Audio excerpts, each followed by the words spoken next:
ছাত্র উপদেষ্টাদের পদত্যাগের দাবি রাজনৈতিক উদ্দেশ্য প্রণোদিত বলে মন্তব্য করেছেন জাতীয় নাগরিক পার্টির আহ্বায়ক মোহাম্মদ নাহিদ ইসলাম। তিনি বলেন, এসব উপদেষ্টা গণ অভ্যুত্থানের প্রতিনিধি হিসেবে সরকারে যোগ দিয়েছেন এবং জনগণের আকাঙ্ক্ষা বাস্তবায়নে কাজ করছেন। শনিবার রাতে প্রধান উপদেষ্টার সরকারি বাসভবন যমুনার সামনে সাংবাদিকদের সঙ্গে আলাপকালে তিনি এ মন্তব্য করেন। এ সময় তিনি ছাত্র উপদেষ্টা সহ অন্যান্য উপদেষ্টাদের অপমানের নিন্দা জানান।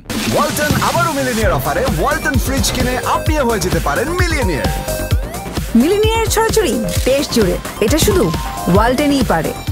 এর আগে যমুনায় অনুষ্ঠিত এক বৈঠকে এনসিপির 4 সদস্যের প্রতিনিধি দলের নেতৃত্ব দেন নাহিদ ইসলাম। তার সঙ্গে ছিলেন দলের মুখ্য সংগঠক হাসনাত আব্দুল্লাহ, সিনিয়র যুগ্ম আহ্বায়ক আরিফুল ইসলাম আদিব ও সিনিয়র যুগ্ম সদস্য সচিব তাসনিম জারা। বৈঠক শেষে নাহিদ ইসলাম জানান, তারা প্রধান উপদেষ্টাকে দায়িত্বে থাকার অনুরোধ জানিয়েছেন এবং রাজনৈতিক সংকট সমাধানে আলোচনার পথ অবলম্বনের আহ্বান জানিয়েছেন। তিনি বলেন, প্রধান উপদেষ্টা কোনো দলের প্রতিনিধি নন, তিনি জনগণ ও গণ অভ্যুত্থানকারী ছাত্র জনতার আহ্বানে দায়িত্ব নিয়েছেন। তিনি আরও জানান, প্রধান উপদেষ্টা মনে করছেন কিছু পক্ষ গণ অভ্যুত্থানের প্রতিশ্রুতি থেকে সরে এসেছে এবং চাপ প্রয়োগ করে তাকে সিদ্ধান্তে বাধ্য করার চেষ্টা চলছে। এই পরিস্থিতিতে প্রধান উপদেষ্টা হতাশা প্রকাশ করেছেন বলেও জানান নাহিদ ইসলাম। নাহিদ ইসলাম বলেন, আমরা তাকে বলেছি তিনি যেন দায়িত্বে থেকে সংকট সমাধানের চেষ্টা করেন এবং জনগণের আকাঙ্ক্ষা বাস্তবায়নে কাজ চালিয়ে যান।